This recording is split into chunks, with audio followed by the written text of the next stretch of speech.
music is genius to anyone's ears, and what you may not know is that they are severely retarded.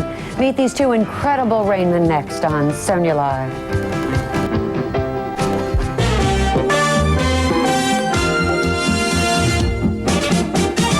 It's Sonia, live in LA, with Dr. Sonia Friedman. Hello and welcome to our Wednesday show. How can someone who can't change a dollar rattle off half of an entire Metropolitan phone book? That's a question that most people have been asking themselves since the movie Rain Man hit the theaters. It's known as savant syndrome, a rare condition in which people with serious mental handicaps have extraordinary islands of ability. And with me today, two remarkable savants. Paul Keene was born severely retarded. However, he is able to sing in several different languages, and he's an excellent drummer. Tim Bailey was born with cerebral palsy and severely retarded. He taught himself piano and is a remarkable artist. With us also, Wisconsin psychiatrist Dr. Darrell Treffert. He's been working with savants for 26 years and was a consultant for Rain Man.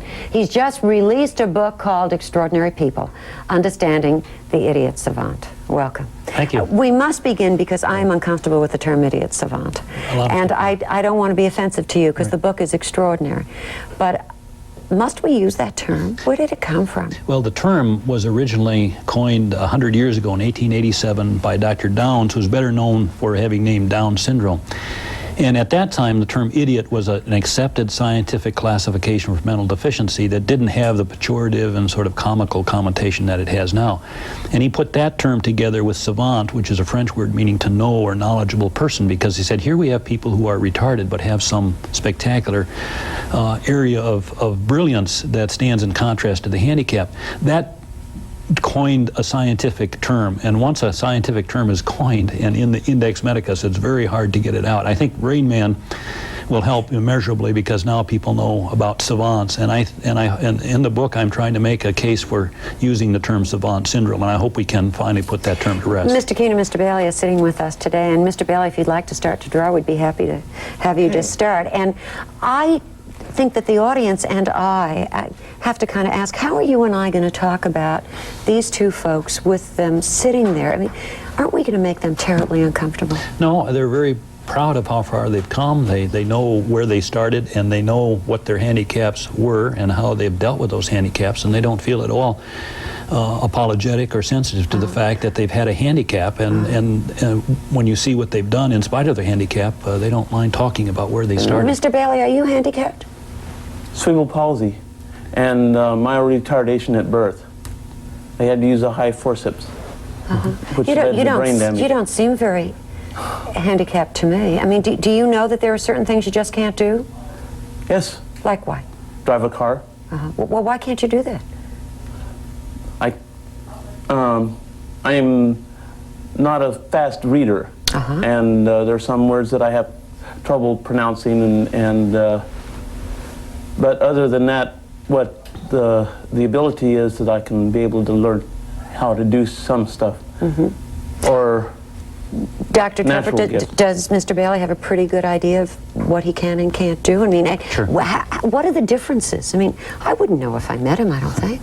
Right. Well, I think that's a credit to some of the training and teaching that he's had and how far he has come. I think if you look at where he started, and that's the part that one never sees when you look at someone who's come along to see where they started. But essentially, he has limitations in what are left brain skills, that is in terms of language, logic, sequential thinking, and he certainly has come far with that, but there's and he has compensated for that with right brain skills in the area of art, music, unconscious sort of calendar calculating and memorization. You know, in your book you say something that I thought was rather spectacular, and that is that there were some youngsters, and you cite some cases, that were totally deprived and isolated when they were young and incapable of a certain kind of humanizing and socializing, but they developed some exquisite talents. How can that be? Well, I mean, it may be that Mr. Keene has that ability, right, partly because he is blind. Well, I think that autistic people in particular, and Paul has a lot of autistic features that Tim does not have in terms of not as spontaneous, not as much interaction, and more distance, more like the character in Rain Man in terms of some, but even that can change, and you can use their talent to use that as a conduit toward more socialization and toward more language, but they still are going to have an intrinsic limitation in what we traditionally call left brain activities. I'm going to ask him a little bit about that. Mr. Keene, are you handicapped? Yes. Could you tell me a little bit about your handicap? In what way are you limited, Paul? Do you know? What are the things you do well? I know you sing beautifully, and we're going to get to hear a little bit of that. Right. What else? And you're proud of that, I can tell. Play the drums. Oh, you play the drums, good. And are there some things that are just very hard for you? Well, you can think about that for just a moment. How are they the different and the same? You mentioned that Paul's a little bit more like the Rain Man character that we would see. How did that occur? Is it brain damage? Is it biological? Does something occur organically in the brain development?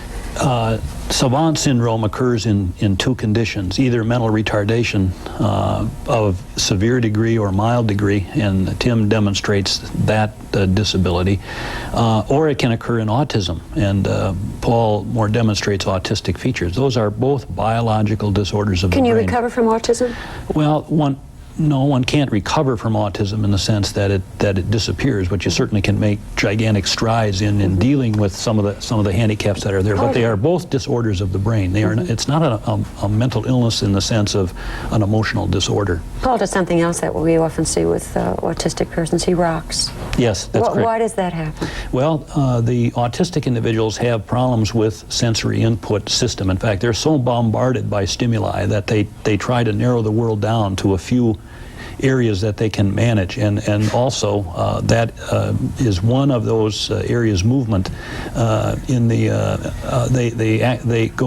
they operate very literally in the movie Rain Man. When he's crossing the street and it suddenly says don't walk, he stops in the middle of the busy intersection instead, because it's a very literal kind of interpretation. I think what you noticed with Paul, he has, I think in answer to your questions, he has trouble articulating that or formulating that in terms of language and carrying on that kind of a conversation. What happens to the other normal drives that adults have, sexual drives and needs, love and affection, forming attachments? They're normal in every other way. Sure. Well, I think that they are normal in terms of those needs and wishes. I think they have trouble dealing with that. The affection has to do with touch and feeling overwhelmed by motion or touch. And so one has to gradually titrate that and get them used to having contact and stimulation. But they certainly have those moods. On the other hand, they have some trade-offs. They tend not to be as emotional as the rest of us. That is, they don't cry at a sunset or cheer at a football game. But they also don't get nervous when they're on television, and they don't care if they're playing for the President of the United States or a local nursing home or what the critic says. That doesn't make any difference to them. What are you doing for us over there, Mr. Bailey? I notice you're very busy working away, and you certainly have the structure of a drawing. What is it? It's a stereo, and it'll show you some music coming out of it, like a keyboard, and then there'll be some notes. And I'll probably draw some pictures of some clouds. Let's put it down flat so we can make sure that our audience can see it. I think you can just put it right up to that camera over here. Well, we can put it right over here. That's great. So there we are. There we are. We're getting it. Okay, very good. And you were able to check it in the monitor and everything to see that that came through. Why is it music and art and mathematics that are the particular skills that people have? Those are right brain skills as opposed to left brain. Music. Mathematics? Yes, well, an unconscious kind of mathematics. That's different than, I shouldn't say mathematics, it's calculation.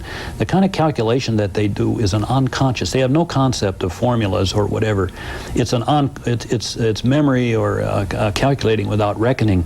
For example, George is a calendar calculator, and he can compute 15 or 20 digit prime numbers or extract square roots, but he cannot tell you how much change he would give back from a $10 bill if he bought a $6 shirt. They do that, and that kind of unconscious calculation. It's the kind of thing that we do, the sort of the I've got it phenomenon. I have promised Paul that he would have an opportunity to sing. And I understand that you have sung in a number of wonderful places, ballparks. Paul, you going to do a little bit of the Star Spangled Banner for us? Yes. Well, go right ahead. Here's your stage.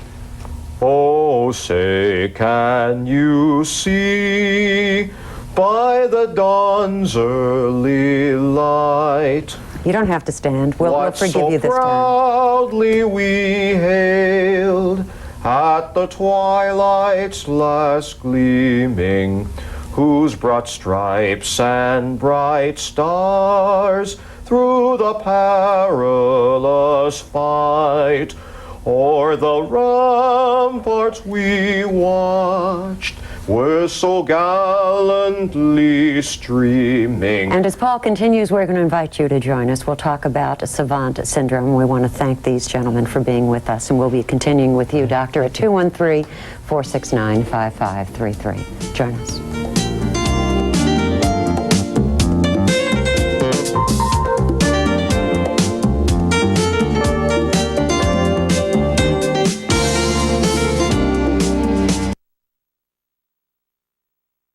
We're talking about savant syndrome, and with us are two extraordinary men. Paul Keene is mentally retarded, but able to sing in several different languages. He's an excellent drummer. Tim Bailey was born with cerebral palsy, also mentally retarded, an amazing piano player and an artist. And also with us today, psychiatrist Dr. Darrell Treffert.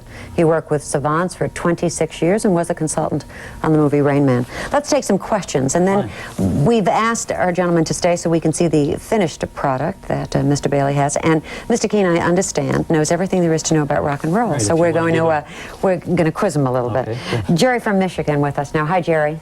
Hi, Sonia. Yes. I'm glad to reach you again. My question is, can this savant syndrome be brought on by a head injury, and does it manifest itself immediately, or can time be a factor in this? Doctor? Two good questions. Yes, it can be brought on by head injury. Alonzo Clemens, who is a sculptor in Denver, Colorado, who is nationally recognized now, was born normally, had a head injury about age 3 or 4, and after that his savant characteristics emerged. That's sort of called acquired savantism. Most savants are born that way, but it can come on. Did he have a normal IQ, or he was also retarded? Yes, correct. And then he had a he had a normal IQ. He had a head injury and a rather serious mental retardation. And after that, and then his miracle, or his ability to sculpt, blossomed, and it is really extraordinary. Is there a suggestion that this really lies within all of us, and without placing ourselves in jeopardy and certainly killing off part of our brain, that it might be able to be developed? Well, I think savants have two things to teach us. One is that I think there is a great deal more potential in each of us than we recognize in terms of some of the right brain skills. We're a left brain society, and I think we've sort of minimized right brain skills. But also, I think in terms of memory, probably more implications there. Savants have a fantastic memory. As I mentioned, George remembers the weather every day of his adult life. And is it true that all children have eidetic memory, which you talk about in your book? many do. And let me explain that. Yeah. That is that when you see something, you continue to see it as if it were still present, even though it's no longer there. Right. We now can use, that's the digital freeze frame on a VCR now. Yes. That's exactly what that kind of imagery is, and many children have that. It's an earlier kind of memory, and we graft on our more cognitive memory, and we lose that ability. Yeah, incredible. But would be nice to tap back into that. Indeed, and I think we can. I really believe that we can. Let's go to Mary in Los Angeles. Hi, Mary. Hi. Yes. I'd like to know if when a baby is born, can you tell it's going to be a savant right away? No, not really. Although many of the savants have these abilities early in childhood. Drumming, rhythm. Drumming is very common in musical savants as the first manifestation of that. And then, but sometimes that may sit dormant until later. Leslie Lemke, the blind retarded pianist in Wisconsin, who was about age 14, before his ability blossomed. And the first time that he really played any classical piece, he played Tchaikovsky's First Piano Concerto from beginning to end flawlessly, having heard it one time as a theme song to a movie. But that happened at age 14. I think with Paul, his musical ability came later in about age 15 or 16, where it really blossomed forth, although before that he had a clear sense of rhythm. So there is no way to tell early on, and many times it simply emerges, and when that's going to emerge it varies from case to case. Let's go to Julie in Connecticut. Hi, Julie. Yes, I'm calling from Connecticut. A few years ago, there was a movie that depicted an autistic child by the name of Sunrise was the movie. And at the end of this movie, the child was brought out of his autism and became a functioning, normal person, so to speak. I was wondering if that is common and does it happen a lot? I wish it was. Unfortunately, it's not. Do you know of any cases? No. Of true autistic individuals? No. I think that, unfortunately, the early days of autism, it was described as the refrigerator mother, which is a terrible term, and it did a real disservice to a lot of very good mothers. The book, A Child Called Noah, dealt with what the mother had gone through and the terrible trauma that, frankly, our professions really brought upon her. Yes, and the implication was that it was a psychological problem. It was the mother's fault, rejecting affectionless mother, and that if you got the magic word and broke through that barrier, the person would emerge. That simply does not happen. I would like to ask Mr. Keene, if I may, too. Just a little bit, if we may. Let's talk a little bit about some of the stuff in rock and roll. Okay, I understand, Paul, that you know the years the songs were recorded and the groups who record them for a number of them, and I picked out just a couple and thought you might tell me. Walk On By. Young Warwick, 1964. Okay, what about Paper Roses? Marie Osmond, 1973. Surfer Girl. Beach Boys, 1963. Okay, and here's one that somebody suggested. Do you know the name of the drummer from The Doors? No. Okay, that was prompt. Okay, which way are you going, Billy? The Poppy Family, 1970. And where is the Rock and Roll Hall of Fame? Do you know that? He is in terms of titles and pieces. So it is that specific? It is. It is specific to the title, and that stays with him forever. Right. Even though it's not connected to anything. Correct, right. And it seems bottomless. In terms of titles and artists, it simply goes deeper and deeper and deeper. We'll take another call. We'll go to Betty in Ohio. Hi, Betty. Yes, hi, Sonia. We have a daughter, the third eldest in a family of 8 children, who was recently diagnosed as being borderline retarded. She's in a family of very bright and gifted, creative kids. How do we go about helping her to find what her talents are and what are the things that she does best? Yeah, thank you. Well, I think the thing to do is to plug into the resource network in your area, not just the professional network, but the parents network as well. There are some excellent Society for Autistic Individuals, as well as the societies dealing with these disabilities. Let me try a quick theme on you. I'm probably one of the few people who was pleased with the ending in Rain Man, because I thought it was realistic, knowing that all hospitals are not the best. You indicated it was supposed to have a happy ending. I think that part of what happens to us is if we don't see difficult endings, it takes away from our ability to cope with the realities of life. What do you think? I agree with you entirely, and I think the original ending was a happy ending. He was 6 days out of the institution, went the next day with his brother to see the Dodgers in LA Stadium. That is not realistic, and I think much more realistic is that he made some contact, that things are going to be different now between he and his brother, and there will be some integration, but it's a much more real ending, and one that I think is more plausible, and as you said, I think teaches us more about reality. Yeah, I think we need more about reality, frankly. Let's take a look at that wonderful picture that's being finished. Mr. Bailey, may we see it now? I know it's still in progress, but you've done such a good job. You can just leave it right there and we can see it. And there's the piano coming right out of the stereo. I just want to move it so that they can see that with the music coming out of it. That is just well done. Oh, God, that is terrific. Just terrific. Thank you, Mr. Bailey. Mr. Keene, thank you for your wonderful song. And thank you, Doctor, for being with us. Thank you. Absolutely fascinating. The Midweek Outlook right after this.